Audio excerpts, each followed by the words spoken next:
Tell your story. Change the conversation. Organized by students.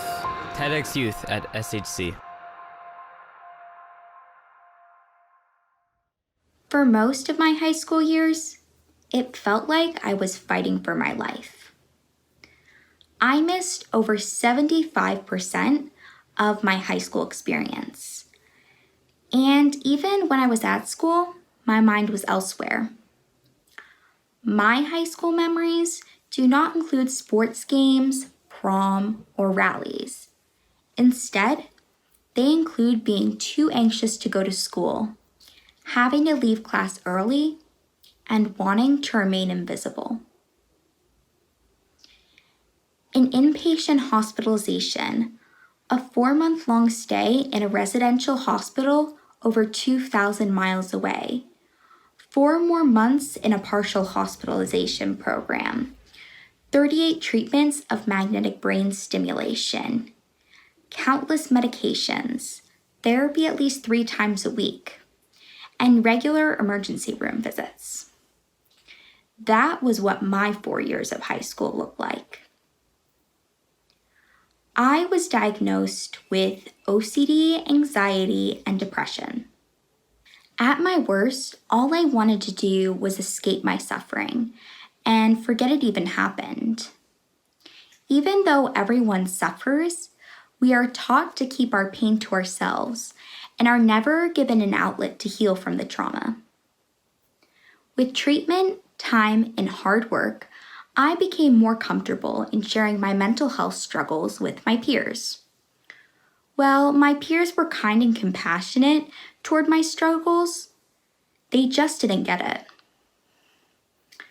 I had a realization that my experiences struggling with mental illness could educate my peers about mental health struggles, and soon it became a lifelong passion of mine.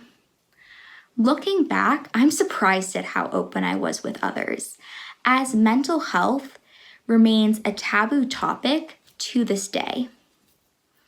Even last week, in one of my college classes, when I mentioned something that my therapist said, I saw multiple of my classmates give each other looks of disbelief.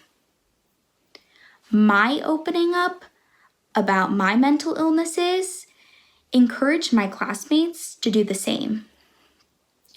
According to the National Alliance on Mental Illness, 1 in 5 adults in the United States experiences mental illness each given year, yet people are afraid to talk about it. By starting the conversation, it helped me to turn my own pain into purpose and normalize conversations about mental health for others. Receiving treatment for my mental illnesses didn't just include going to therapy once a week, but was rather an ongoing commitment. I struggle the most with OCD. OCD is not an adjective. It's not about cleaning or being neat. Having obsessive-compulsive disorder feels like living in constant, inescapable fear. According to the World Health Organization, OCD is one of the top 10 leading causes of disability in the developed world, yet it is still made light of daily. I was fighting a war with my brain, and it felt like I was losing. I was my illness. I couldn't see myself apart from the pain. I no longer knew who I was. No one knew. Despite all the pain I experienced daily, it looked like I had my entire life together, wearing a fake smile plastered on my face. I knew I couldn't function like this any longer. So I spoke to my parents and my therapist about getting more help, and they made that happen. Fortunately, I was lucky enough to have such a strong support system, both at home and at school during this journey of healing, where it was 2 steps forward and 1 step back.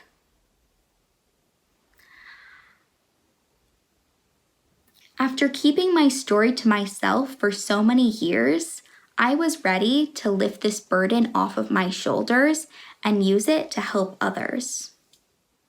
Sharing my story made me recognize all that I had already overcome, and that my experiences of suffering could inspire others by using it as a platform to make a difference in the world.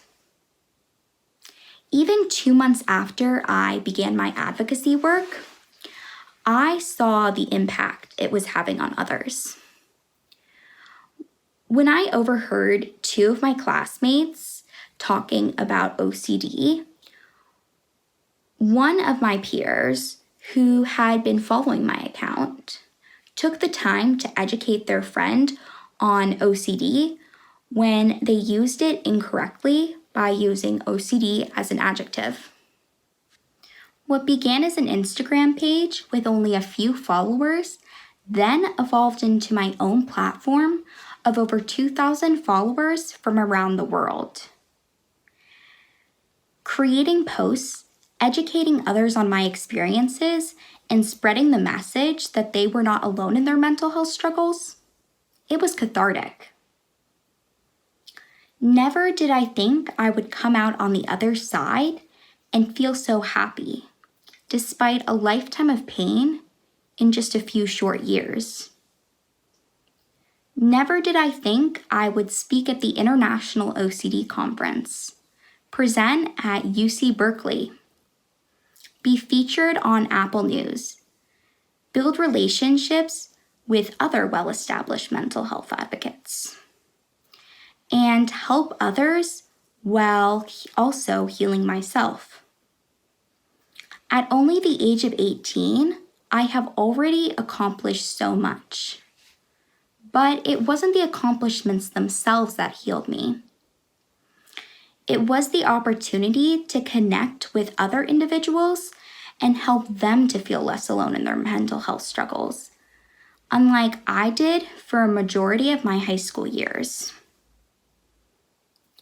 I have had people tell me that when they were at their worst, they turned to my page and that my story gave them hope that things would get better. People telling me that I was the reason they began being open about their mental health struggles. I was the reason they reached out for help. And I was the reason they got diagnosed. I was the reason. My experiences suffering alone for so many years seemed to have a purpose greater than myself.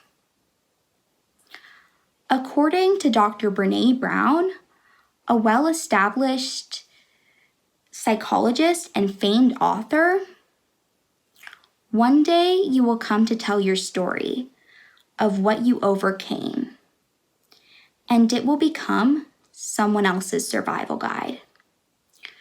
Turning my own pain into purpose helped me to heal from all that I experienced and gave me a passion after all that was lost to my illnesses.